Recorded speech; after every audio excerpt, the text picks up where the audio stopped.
do this in prime time. Under the bright lights for you on the sidelines. The fans in the stands keeping doubly bright high. The gridiron fly guys, the green and the gold, yeah, they call it the franchise. The gizmos, the miles, the moves, the Kepleys, old spaghetti legs. Ricky Ray, Willie Bless, and whoever comes next to bring back the chip and add another brick to the legacy.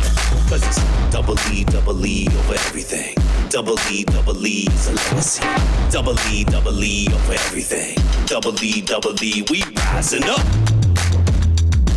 Win and the playoff dreams remain, lose, and on to 2026. The script is simple for the Edmonton Elks as they welcome the Winnipeg Blue Bombers to Commonwealth Stadium. The Elks hope this gloomy, rainy Saturday is enough to ground the Bombers and stop them from taking flight, and that newly extended running back Justin Rankin once again provides the spark to the double E that leads them to 2 points. Can Edmonton find a way to knock off the Bombers for the first time in the last 14 meetings, or will Winnipeg punch their ticket to the 2025 CFL playoffs? Elks, Bombers, Saturday Night Football in Edmonton. But first, this is the Green and Gold Kickoff Show, live right here on Edmonton Sports Talk, your clear choice for Edmonton sports, presented by Play Alberta. Iwanyk and Jay Milne with you here on this Saturday. Thank you to everyone for listening to us across the audio streams of Edmonton Sports Talk. That's at edmontonsportstalk.com. Tune in, iHeartRadio, Apple Music. For those also watching on YouTube, thank you very much. Hit that thumbs up button. Hopefully the Edmonton Elks have a much better start to today's game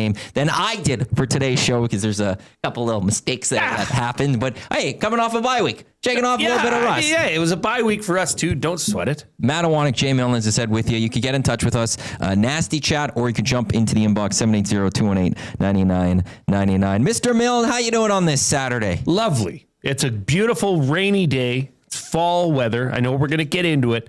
But yeah, it's been a great day. I'm excited to be here with you. Likewise. We were off, but we're back. And boy, oh boy, this is a big game. This is a crucial game, and part of this, and we'll get into it fully a little bit more, but the Calgary Stampeders, they have just defeated the Hamilton Tiger Cats in the last 10 minutes or so, 37-20, so they are now at 9-7. This now makes it a full-on must-win game for the Edmonton Elks. If they get the victory, their playoff hopes do remain, but if they lose, they are done. They are out. They will not be able to catch Winnipeg. They'll not be able to catch Calgary. They won't be able to catch BC. They won't be able to catch Saskatchewan, which means they won't be able to catch anyone to clinch a playoff spot in 2025 with 2 weeks to go after this one. That's why this one is absolutely crucial. There's lots to get to on the show today, but we'll start as we usually do, and that is the starting lineup for your Edmonton Elks. On YouTube, you'll be able to see the depth chart on the screen. Cody Fajardo, the starting quarterback, the men protecting him from left to right: Ivy, Cordy, Beard, O'Donnell, and Boyko. The receiving core: Victor, Gittins Jr., Hilaire, Julian Grant, and Smith. Rankin, the running back. Plomondon is the fullback. Defensively on the D-line, the starting D-line, I should say, Barlow, Brinkman, Williams, and Taylor. Mogensen is the middle linebacker in between DeBlanco and Logan Jr. And at safety, it is Garnes, and the men on either side of him: Ross, Jackson, Williams, and Ford. Blanchard kicking, Julian punts, and Leak is your kick returner. With that all now done, let's get to the Advantage Sports Medicine injury report. Mr. Milne. Justin Rankin's got a team of specialists. You've got a bag of frozen peas. Get the same locker room approach that's trusted by the best in the game at Advantage Sport Medicine. Call 780-460-9977 or visit their website at advantagesportmed.ca. You like that? That liner for those that used to say Connor McDavid, but you went with Justin Rankin. Yeah, who signed the biggest contract extension in Edmonton back on Monday. Big time. No, he signed on Tuesday. Never mind. It was overshadowed. McDavid's was on Monday. It was overshadowed maybe a bit, but he allowed this floor to be open for McDavid because he didn't want to take away from. He didn't Connor. want to steal the thunder. Yeah, if he comes in on Monday, he steals the thunder. There you go. Well done. Winnipeg Blue Bombers to watch for tonight. My injury report. Oh yeah, I guess we have to do that still. That's okay. Do you want me to start the liner again, or we're good? Okay. Hopefully the show goes much better for me. Brinkman. He missed one game. He is back in. That's Jared Brinkman on the defensive tackle position. Another defensive lineman in Robbie Smith. He's been out since week 13. He draws back in. And David Muaga Clements is back in. He's their fourth leading tackler on special teams. So a lot of defensive players, tacklers, are drawing back in the lineup. And once again, I know this might sound redundant. If you listen to the Green and Gold Kickoff Show on a weekly basis, or at least when there are Elks games, the Elks are dressing 9 defensive linemen again. So I don't see them reverting back to the days of dressing 6 or 7 because it's just been working too well for them with revolving those players through fresh legs on the D-line. I am old school. That's what we used to do, and it works. The fresher those guys are, they wear down an offensive line. So it's good to see those two back. I will be watching Robbie Smith with a lot of attention because I want to see. He's got a lot of pressure on him right now to perform. Early in the year when he was in, didn't do much. There, I said it. The other guys that have come in to fill, next man up mentality have done a lot better. So he's got a lot of pressure on him.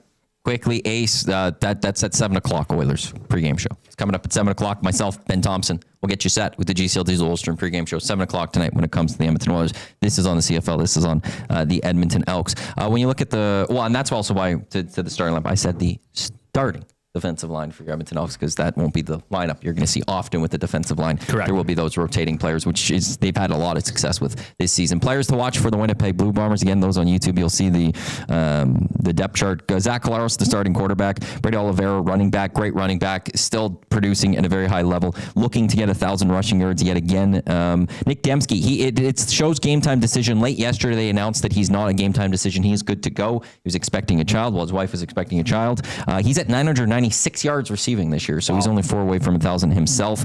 They also got Ontario Wilson, who's a few weeks back for the Bombers. He spent some time with the New York Jets in the National Football League. They still have Willie Jefferson, but Vival, kick returner, punt returner, he's been unbelievable the last few weeks, especially for those Winnipeg Blue Bombers. So special teams wise for the Edmonton Elks, that's a guy that they're going to have to take very key in on and close in on him because he could beat you. He could absolutely beat you. Ace, I don't know. So you're saying Oilers talk isn't allowed in EST Amazing. I'm not saying that. I'm saying you could talk about it on the Nasty Chat, but this is an Elks pregame show. And we're going to spend the rest of this time after my comment here on the Edmonton Elks because that's what the Green and Gold Kickoff Show is for. Football. You can talk about Pickard. You can talk. You want to jump in there, talk about it. But at 7 o'clock, we will talk about it. Hang on. Myself, Benny Thompson, Matt Cassin, we will be on across EST talking about it. Yes. And I think this is a big game for Ace 96, not so much Calvin Pickard. Ace 96 is a known number 1 fan of the Calvin Pickard fan club. So a lot of pressure coming up at 7 o'clock. Right, Maddie? You're doing double duty today. I'm doing double duty, and we'll talk all about that. And it's like all day on the sport. If it's a normal sports show, yes, we talk about all sports at all times. This is a specific football pregame show.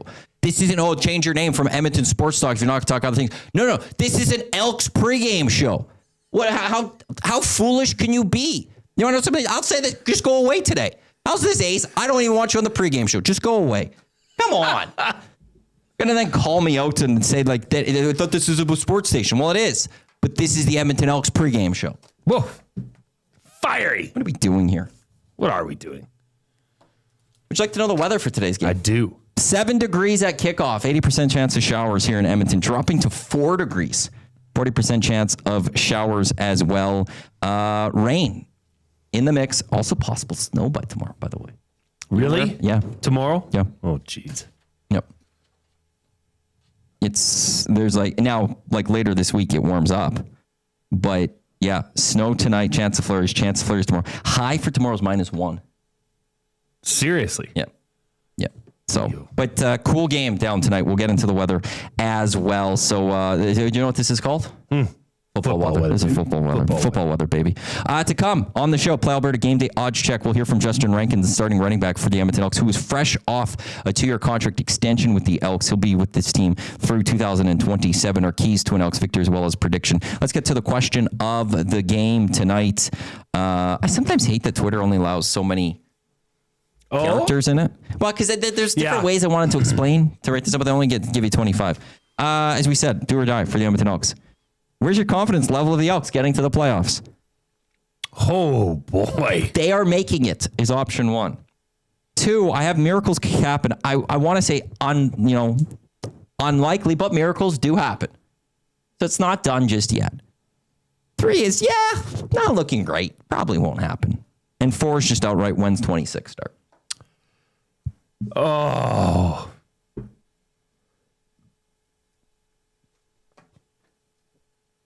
I'm stuck between 2 and 3. What were the options for 2? What was that? 2 is miracles can happen. 3 is not looking great. Well, okay. If They're kind of similar in a way. I'm going 3. 3 is more, it's not going to happen. Like, most likely this isn't going to happen. I guess the math's not there. The math is the math. Like, well, it's the math is there. Technically not there, I guess. Now that Calgary, the miracles can happen is one. Like, I'm holding out a little bit of hope. Well, I am. That's where it's. Yeah, I'm holding out hope.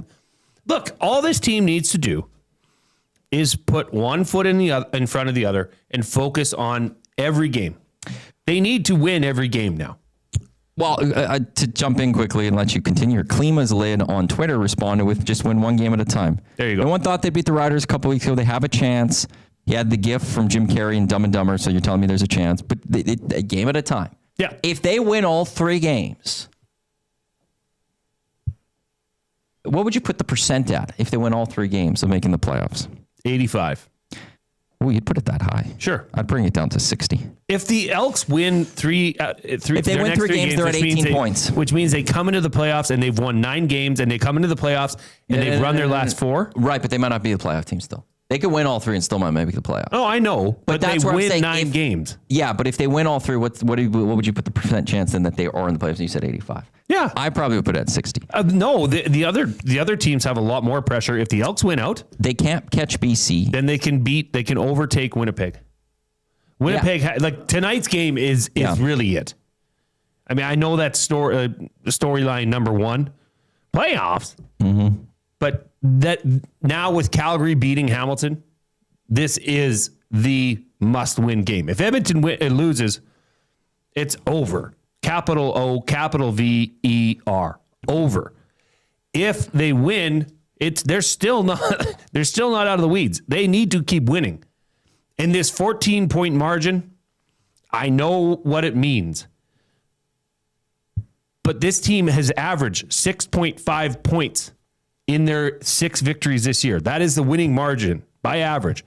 14's a tall task. So just get the win. Live to fight another day. That is it. Because you're still not in the playoffs if you win tonight. There's a lot of things that have to happen. But I'm holding out hope. Matt, they beat what is perceived as the best team in the West in the Saskatchewan Roughriders last week or 2 weeks ago. Nobody thought they could do that. I'm not sold on Saskatchewan. Hey, Watching I'm not. that game yesterday? Who are you No, sold I know. on? I know like Montreal. BC maybe, that's it. but BC's been I'm not Jekyll sold and on Hyde. them. I'm sold on Montreal. That's it. I don't know though. Like, okay, They're undefeated with Davis Alexander. Davis Alexander has They're proved to be undefeated. good. Yeah. Okay. That's the cat. He has to be there. But yesterday, like Saskatchewan, like everyone, the line was 10.5. And Toronto, like they could have done it with Jared Daggy of all people. I just want to get into the nasty chat quickly. Just a few comments here. Smith TM14 in Goodsoil, Saskatchewan, to watch Elks and eat some Thanksgiving food. Happy Thanksgiving to you. Good soil. I know where good soil is. Wolishin, they're making it for sure with a brain emoji. Deacon St. John, will be a miracle if the Elks make the playoffs. Calgary being Hamilton's almost the final nail in the coffin. Just win, baby. And VR Montenegro, greetings from the EST tailgate stall. VR, we appreciate you helping out Zach at the tailgate stall. So thank you very much for that. Do you want to know what's leading the poll? Yes. Would you care to guess what's leading the poll? They're making it. Miracles can happen. Not looking great. When's 2026 start? Not looking great. 38.4%. What do you think is second? When's 2026? No, miracles can happen. Good for you guys. 27.9, 25.6 say when's 2026 happen. 8.1% of the Twitter vote Good for you. are on the board of they're going to make it. They are going to make it. So they're still confident. The only reason I'm confident still with this team, or like still, and I shouldn't say confident, have optimism, it's the schedule too. You know, it's still Winnipeg is tonight. This is a big game. You get this win. Okay, BC is a little more. That's the difficult one. I think I don't think any of us don't think that they can go beat Calgary. No, they can. So they can beat any team. The question then comes down to, can the Toronto Argonauts maybe knock off the Stamps next week? That would open up a path to make the playoffs against the Calgary Stampeders. Yeah, no, I'm not even like honestly. If the Bombers lose next week to Saskatchewan, it comes down to that last game where then if you win in Edmonton and take down Calgary, it might open the path where Montreal, Winnipeg's playing, and Winnipeg might be playing for their lives. you're cheering. If you're Edmonton, well, we'll get to that right away here, but because that's the first storyline of the game. It is the playoff picture. And we'll continue this conversation, although you have Saskatchewan news you want to get to. No, I love fishing. So Good Soil is just west of Meadow Lake Provincial Park. I went Good Soil. Yeah, we used to do a lot of fishing up there. Lac des Isles. We used to go to Waterhen. Beautiful fishing out there. So I hope you're hitting a dock. Just throw that spoon out there. Give it a little Len Thompson action. You might find a fish down there. I will read another text from Ace96, but this is an Elks one. How many years in a row is it not for the Double E missing the playoffs? If they miss, this will make it 1, 2, 3, 4, 5 straight years that the Edmonton Elks miss the playoffs. This will be the longest playoff drought in franchise history. It will clinch that. Between 1962 to 65, they missed 4 seasons. Beyond that, 06, 07, they missed back-to-back. That's it. Every other time they missed the playoffs, it was single years. They got back to the playoffs, They had a 4-year drought, as I said, in 62 to 65. They then had a 2-year drought, 06 to 07. This is now tied for the longest, but if the Edmonton Elks ultimately do miss the playoffs, this is the longest playoff drought in franchise history, extending to 6 seasons. But, it starts with the Elks. It starts and ends with the Edmonton Elks. They have to go take care of business. This isn't. They need help as well, but you can't ask for help if you don't do what you need to as well. And the Edmonton Elks need to win against the Bombers. They need to win against the BC Lions next week. They need to win against the Calgary Stampeders the week after. You then are also, as a city of Edmonton, cheering for Elks fans, cheering for the Saskatchewan Roughriders next weekend. You're cheering for Jared Daggy and the Toronto Argonauts next weekend. And then you're cheering for the Montreal Alouettes. Those are the 3 teams that you're also cheering for next week. Those are very important results for this franchise. Now, the Daggy one, that keeps 2 paths. If Edmonton wins today, that would put them at 14 points. Winnipeg would be at 16 points. Winnipeg could win 1 and lose another if the Elks win out. Or, depending on the tiebreaker, they could both do things. But you're going to need a lot of help. But it starts with this game. Do you think this team is good under pressure? Have we seen this team really under pressure? Because there's no more pressure now than this. Well, at certain times in the game, they have been under pressure. Sometimes they perform better than others. Hey, that win against Saskatchewan was pressure. Yeah. That was a game that kicked off this belief that, if they win out, there's a chance here. They had to win against Saskatchewan. So I would say that was a playoff game. And they performed pretty darn well. Mm-hmm. They beat off the number 1 team in the West. Mm-hmm. They fresh off a bye. Right? The Riders. The Riders. Fresh off a bye. So, this team, that's why tonight is interesting to see. Because, look, the reality is this. The chances of them winning out and securing a playoff spot, crossover, West Division, wherever it may be, is slim by the odds. Just saying by the odds, it's very slim. Can it happen? Yes. So is this? But this team is also in a point where, and I know people may not want to hear this, but this is a new regime. Forget what's happened the past 5 years, whatever, however long it's been for you, because it's different for a lot of people. A lot of new people are on the Elks this year that weren't here last year, that don't remember that. There is changes happening. There is improvements happening. There is a future here that this team is on its way back. And I'll say that till the cows come home.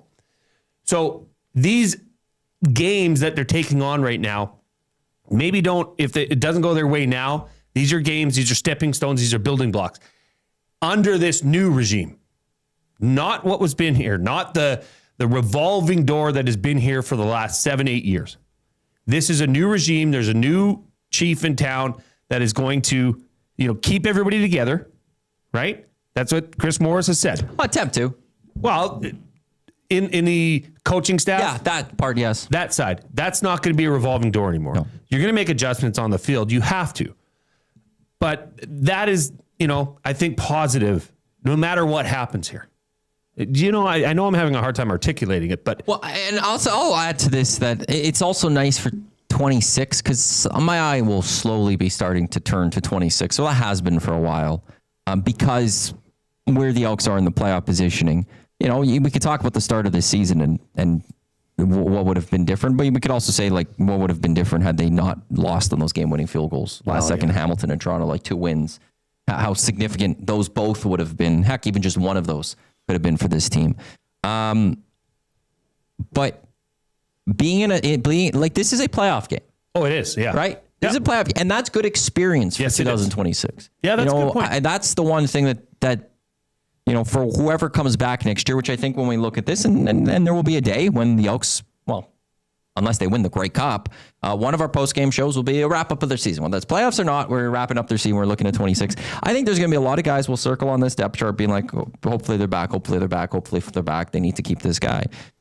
Obviously, there will be some changes. But for that group that returns next year, great experience, great learning for them. You know, like the one thing is I'm worried if I'm Saskatchewan, if I'm BC, I'm worried about Winnipeg making the playoffs because they know how to win when it matters. Sure. Doesn't matter what happened this season throughout the regular season. If they get to the playoffs, they have the experience and they know what it takes to win, at least to get to a Grey Cup. The Elks need to learn those.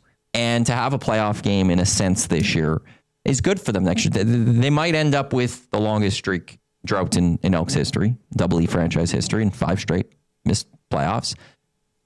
But they will have gained a playoff experience game. It's the Toronto Blue Jays, I think 2 years ago it was. Might have been 3. I think it was 2. They played a series against the Yankees right at the end of the regular season.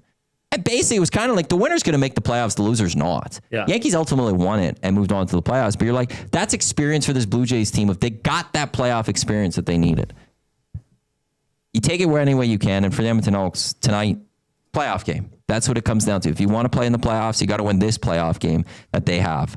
The path to the playoffs, it kind of depends on also what happens, as I said already, next week when the Elks take to the field next Friday. Oh, that's an 8:30 start next Friday.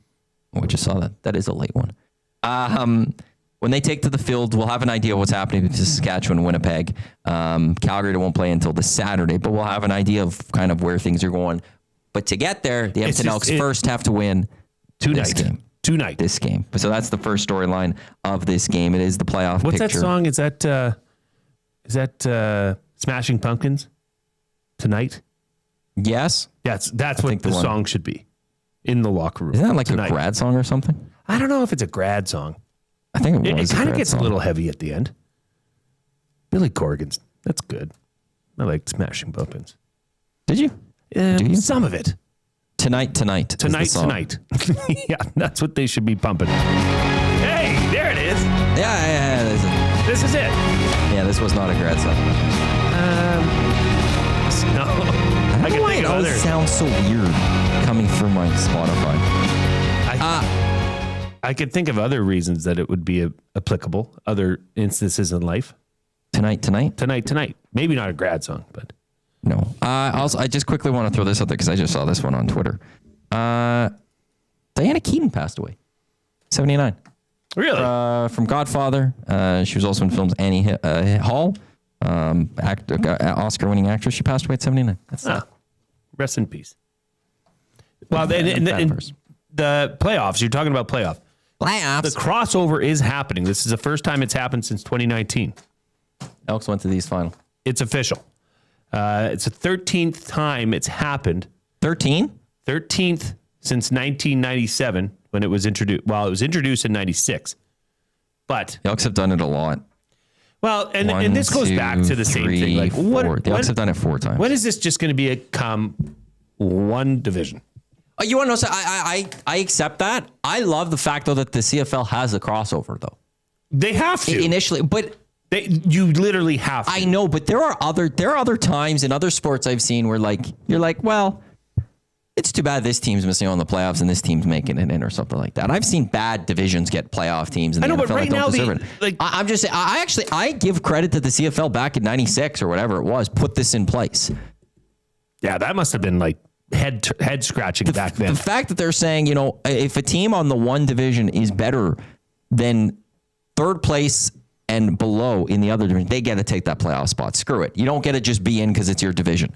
I'll always give credit to the CFL credit for that one. The other thing, too, is the East has never come over to the West. It's always been the West going out East. We've never seen it happen the other way. Although last year it did look like maybe there was going to be a potential for that one, then it went away. But the Edmonton Elks have had quite a bit of success with it. They were the first team to, I believe, ever win a playoff game out East from the West. In 2008, they won the East semifinal against the Blue Bombers because they were East Division at the time. There was no Ottawa. They then lost to the Owls. They lost the East semifinal to Toronto in 12. They won the East semifinal in 16 against Hamilton, lost the final against the Red Blacks, and then won the East semifinal against Montreal in 19, lost the East final against the Ticats. So they do have a bit of success when it does come to at least finding a playoff win. If they get there, there is slight chance, though, the Elks, if they do make the playoffs, will also be third in the West, which is just wild. Story 2 for this game. Yeah. It comes down to the fact that the Elks first need to win this game. Take it one game at a time. Tonight's game, there's going to be a weather impact. Yes. There's no question about it. We went to the forecast earlier on the show, 7 degrees at kickoff, dropping down to 4 degrees, chance of showers. You want to know what I didn't mention? I didn't mention the wind in that as well. Right now in Edmonton, it's 20-kilometer winds, gusting upwards of 30, possibilities of gusting upwards of 40 kilometers an hour. So that will impact this game. As a football player, what do you make of this weather? How does this impact the football game? Well, you just know that everything's in play. Every tackle you make, there's a chance that ball's squeaking out. Every catch you make, you need to secure it. It just puts up it's a heightened sense of, I need to take care of this, or I need to do my job better, or I need to tap this guy on the elbow.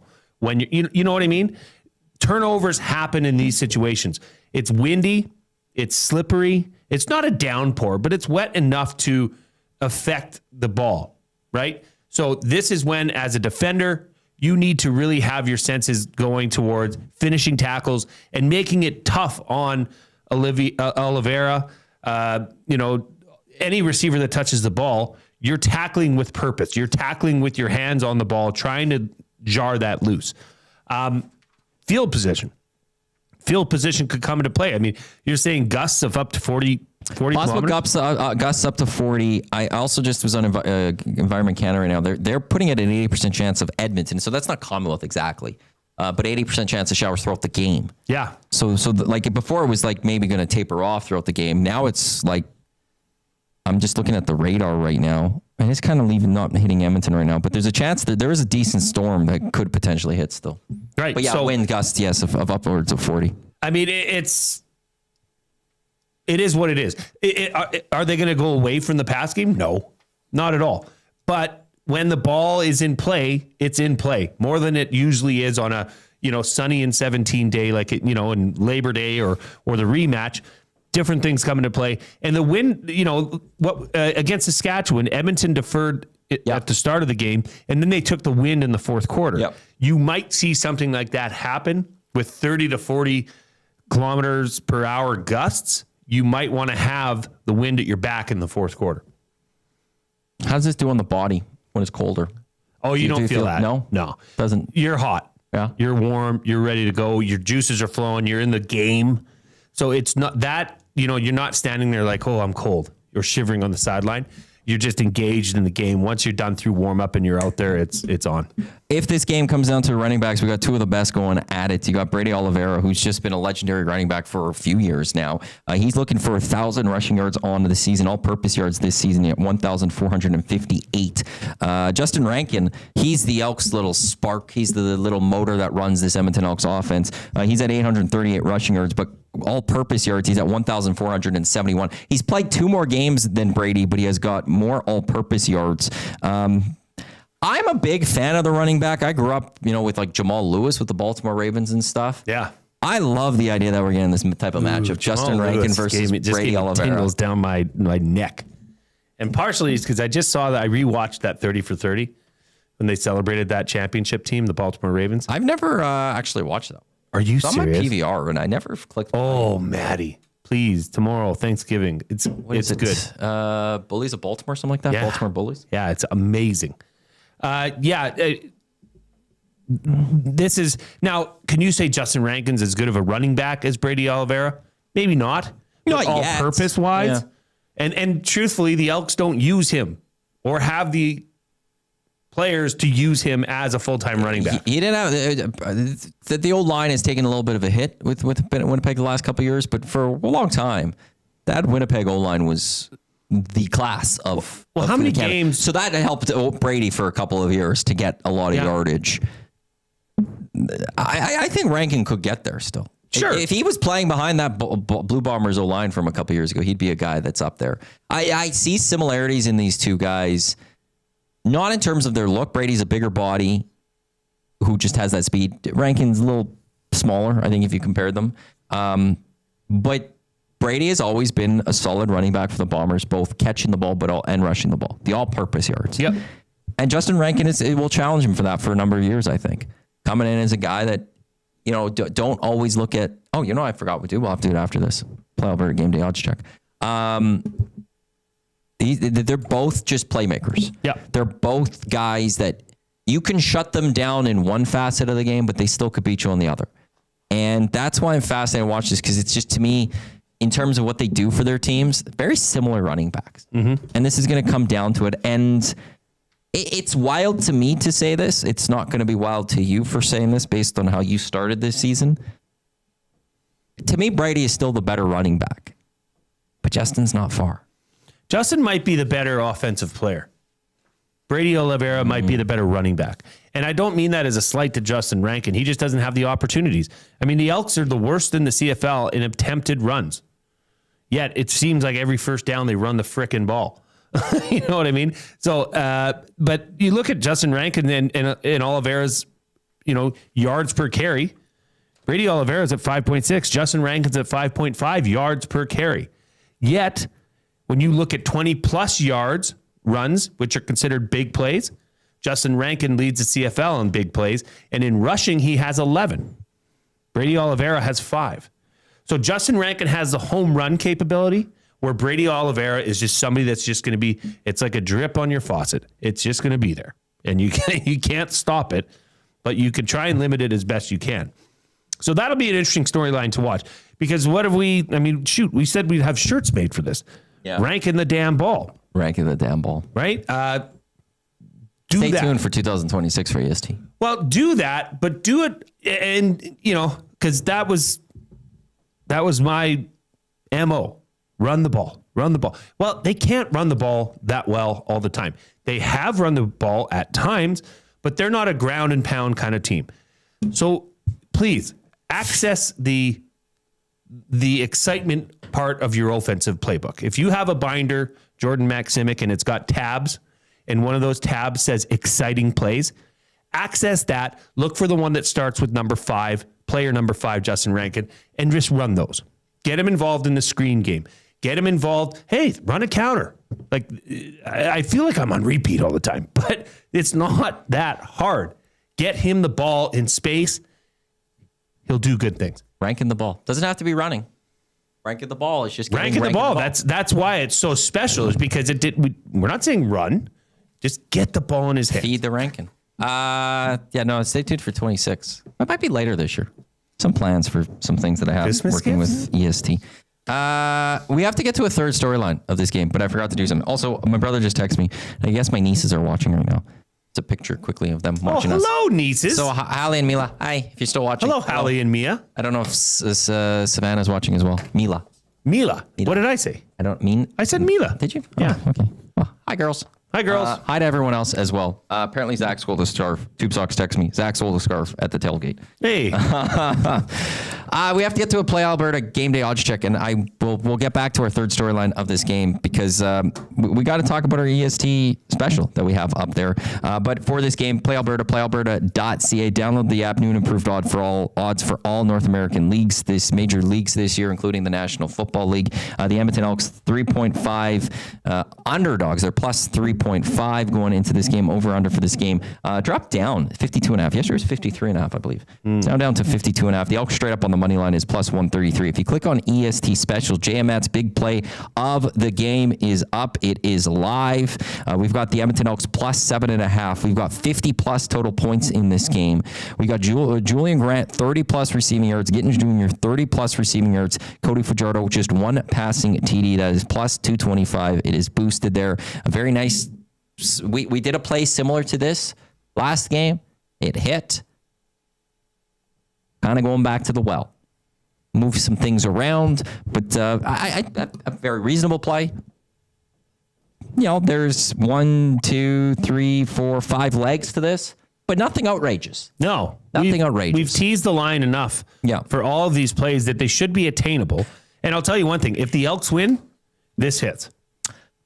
That's why I placed a pretty healthy wager on it, my good friend. And you know what else I put on?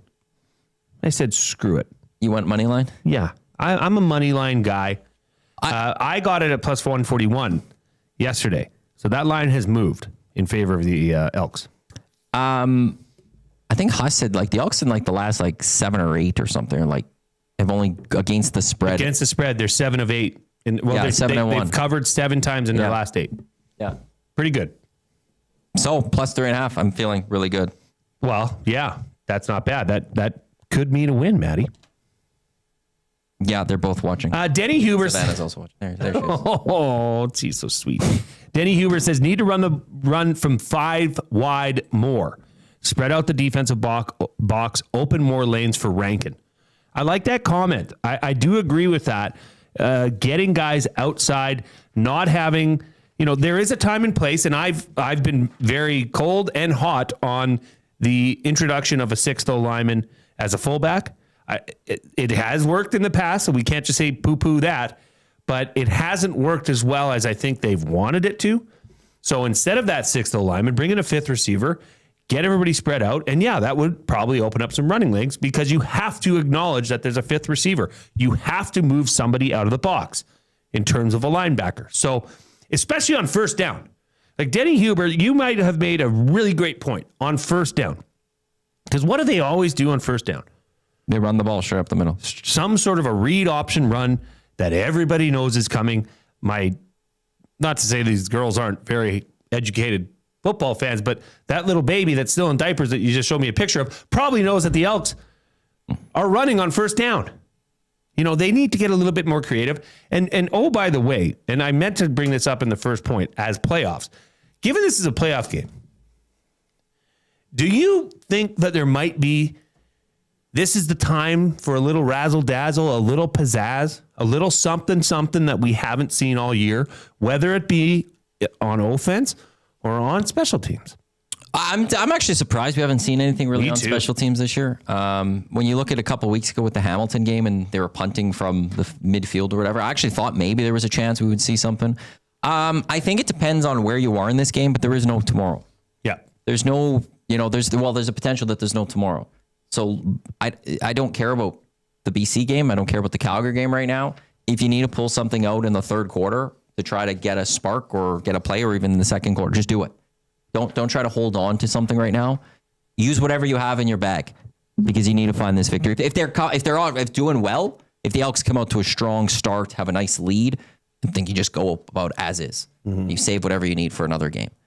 But if it's close or if they're trailing, we should. I hope we see something. I'll be disappointed if we don't. If we're talking about a loss tonight and we didn't see something creative come out or some sort of razzle dazzle, I'll be a little disappointed. There's no question about it because the season's on the line. Our third storyline of this game, it's the return of Robbie Smith, the defensive line. Also Jared Brinkman. Jared Brinkman only missing 1 game. Robbie Smith missing a few games. You mentioned it earlier, kind of not really having an impact when he was in the lineup this season, Robbie Smith. Both these teams tied for the bottom in terms of team sacks at 20 apiece. After 9 games, at the halfway point of the Edmonton Elks season, they had 7 sacks.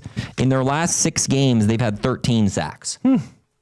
What a great poll. They still have 3 more games to go, and they've almost doubled what they did in the first half of this season. One of the storylines of this game when we talk about, or this season, once we eventually talk about the Elks, is the turnaround of the defense this season.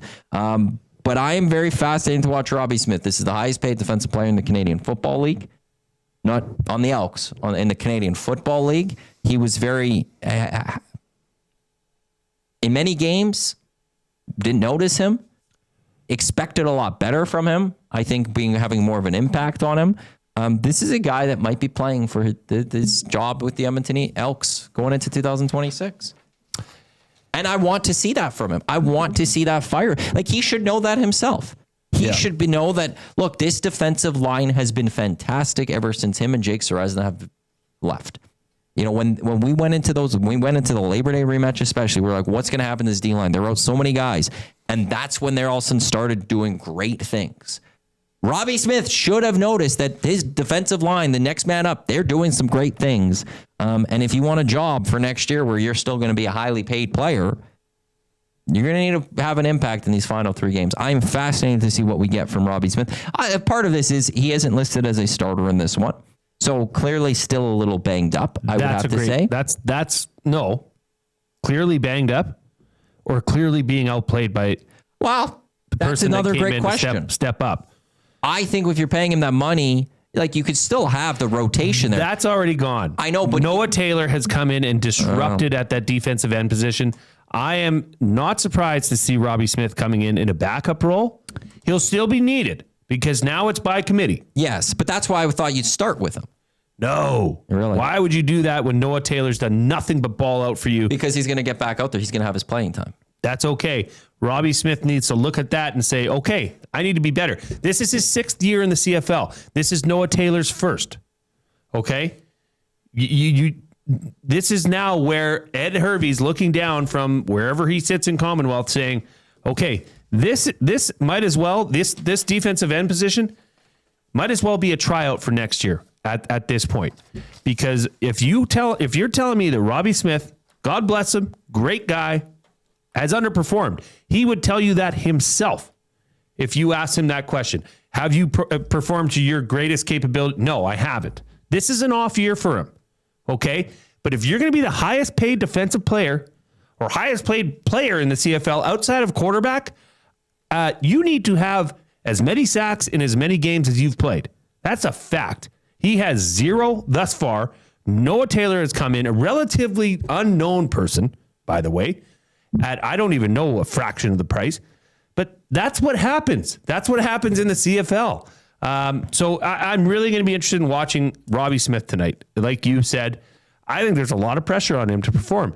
And who knows, maybe through these, 4 or 5 games that he was out, he's had a chance to really, look at film, see what he was doing, see what Noah Taylor's doing and say, shoot, I got to get back to the basics. I got to get back to this. But to your point, Robbie Smith was not a part of this by committee defensive line. Nope. So maybe that'll benefit him as well. Having the ability to come off the field, having the ability to have somebody come in that's good, that could take a role, take a couple snaps for him in Noah Taylor. This season, Robbie Smith's stats in 8 games. He's got 16 tackles, 0 special teams tackles, 0 sacks, 0 interceptions, 0 touchdowns, 0 forced fumbles. Not good. Now, one tackle for the loss. He did have 1 fumbled recovery for 5 yards. Right, there's a lot of dashes on this. Robbie Smith is playing 3 games that need to be his 3 best games of the year, and that's not even close. Like, he needs to stand out. Otherwise, I don't know how this plays out for Robbie Smith. Noah Taylor this season, and they say he's 15 games played, but the CFL doesn't do games started or full participation or anything like that. He's got 22 defensive tackles. He's got 1 special teams tackles, but he's got 4 sacks. He's a 25-year-old out of North Carolina. As Jay said, a rookie for this team. So I'm fascinated by Robbie Smith. I'm fascinated to see if this is what is this. You would hope that it helps the defensive line, makes them even better.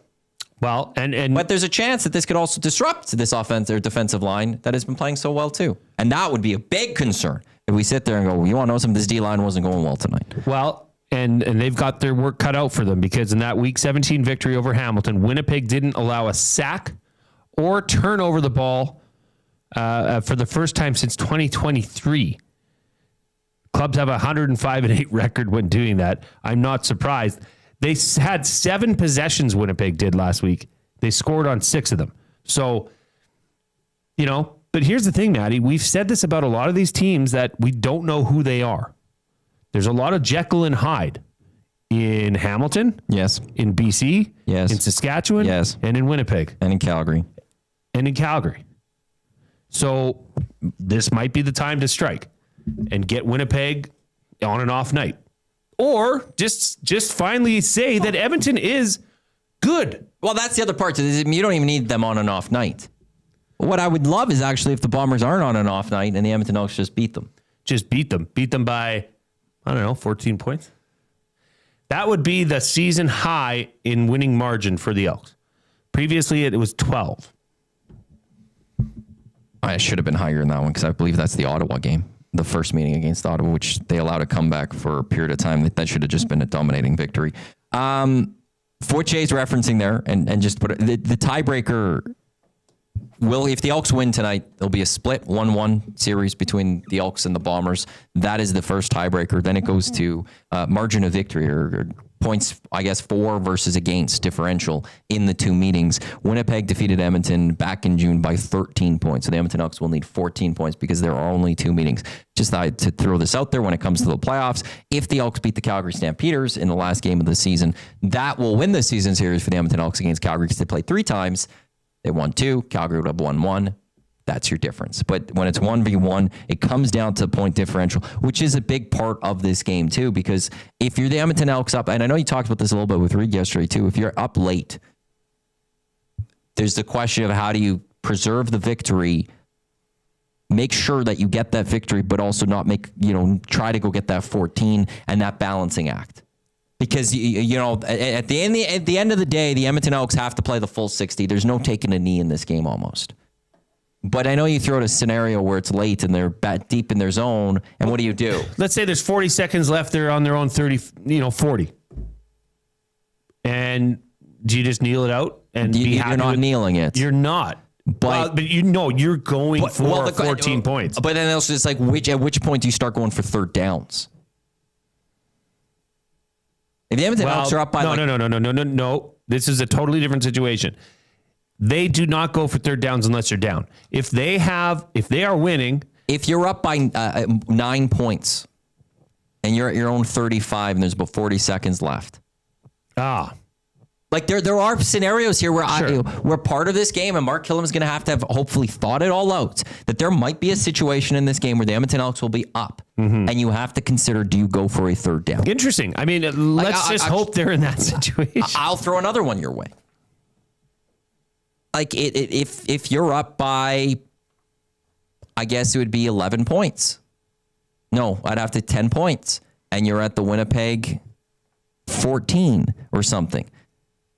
A minute 15 left or something. Go for the touchdown. Yeah, well, it's those type of there's certain. That's an easy. There's certain scenarios here where there's going to come a point where we're going to see the Edmonton Elks have a lead, or potentially, I shouldn't say not, that they potentially have a lead, and we're going to see them play as if they're down, because as you put it on Read the Show, there's like 2 games in one.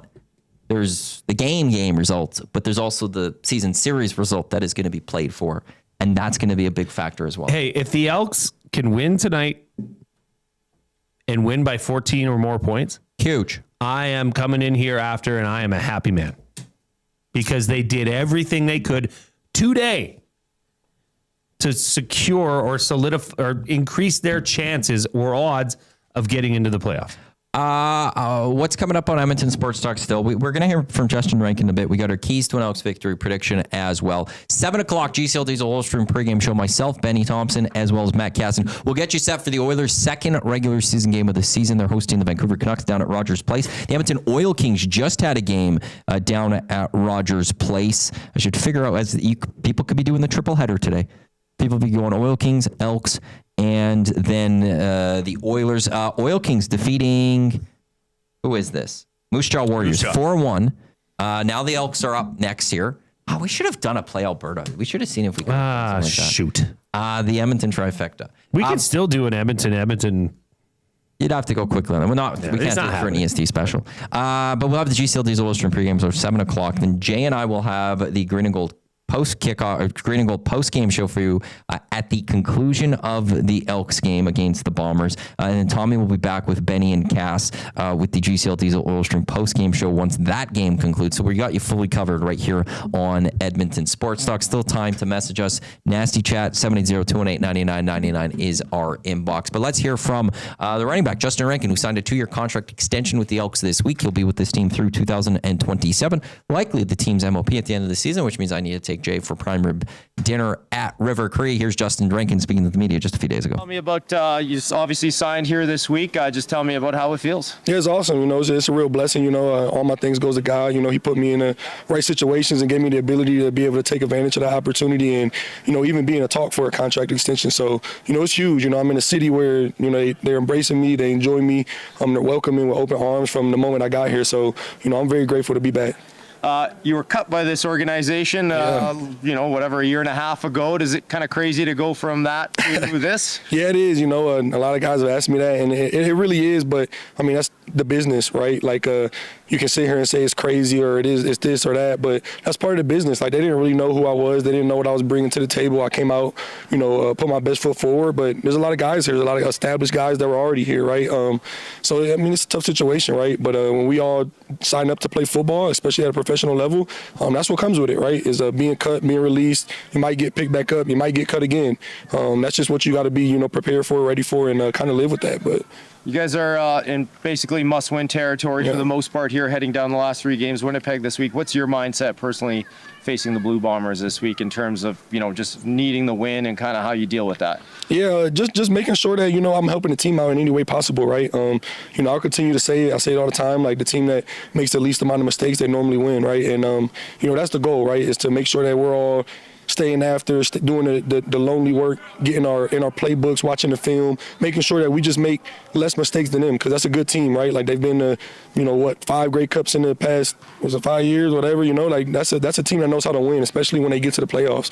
So, we got to be dang near perfect if we want to compete with them. You guys have won three in a row here at home. Last 2 games in particular, the crowds have been pretty good. Do you feel like home field advantage is more of an advantage for you guys here lately? Yeah, 100%. We had the lower bowl packed out, right? The one time the upper bowl was opened up, they had people up there, and it definitely is. It gets louder here, especially on, second, third down.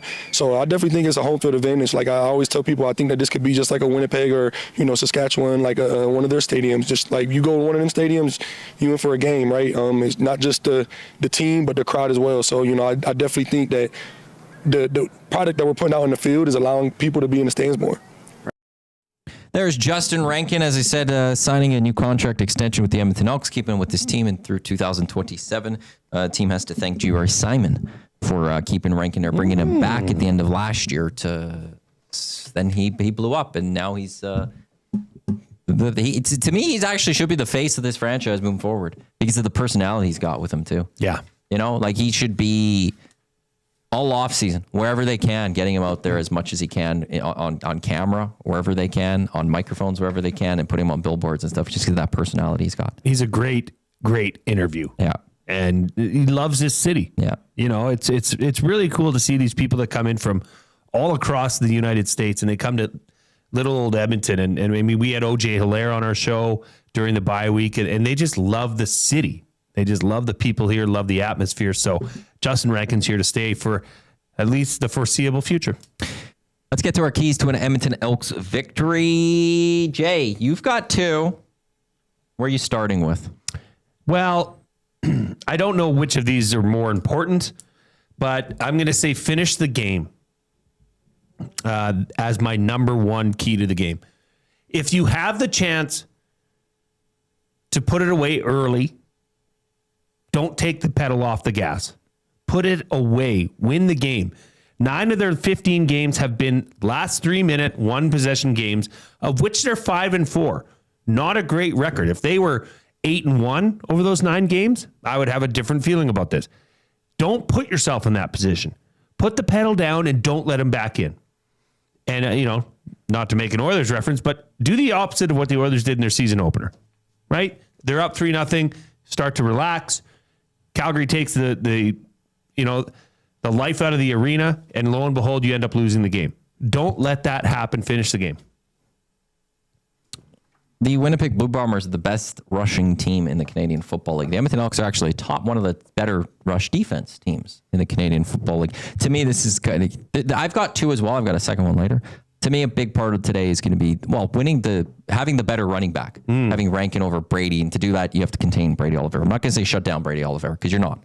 It just doesn't happen. Can you contain him? Can you withhold him? Last few games he's had monster games for the Bombers. 83 rushing yards, 116 rushing yards, 100 rushing yards, 98 rushing yards in his last 4 games. He's added 19, 35, 0, 53 receiving yards in those. It's not easy to do, but you got to find a way. If you are containing Brady, you're putting yourself in a really good chance to win that football game. Yep. Your other key, quickly. Turnover ratio. It's going to be wet. It's going to be windy.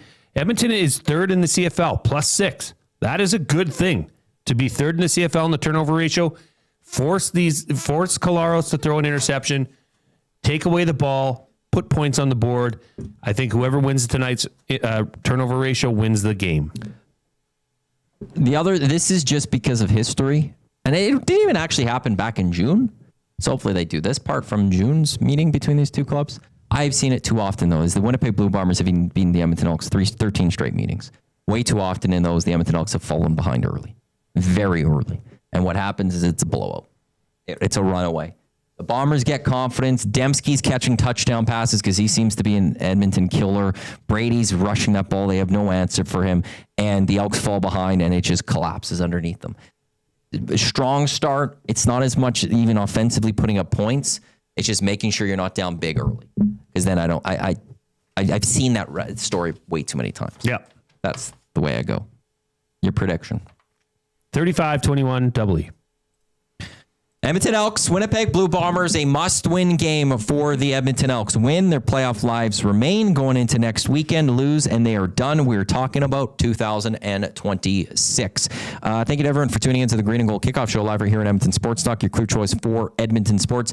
Dustin Nielsen, I'm assuming Dwayne Ford and Tom Gazzola with the call down at Commonwealth Stadium. If you're not there and watching it on TSN, you will hear them on your broadcast and see Tommy on your broadcast, a little bit of Dusty and Dwayne Ford. As I mentioned, 7 o'clock, GCL Diesel Oil Stream pregame show. Myself, Benny Thompson, and Matt Cassidy will get you set for Oilers and Canucks. And then Jay and I will be back with the Green and Gold postgame show once this game is over. Thank you again to everyone for tuning in to the kickoff show. Enjoy the football game coming up down at Commonwealth Stadium. Well, I'll talk to you on the pregame show for the Oilers, but Jay and I will talk to you also once this game is over between the Elks and the Green and Gold postgame show. Enjoy the football game, everyone.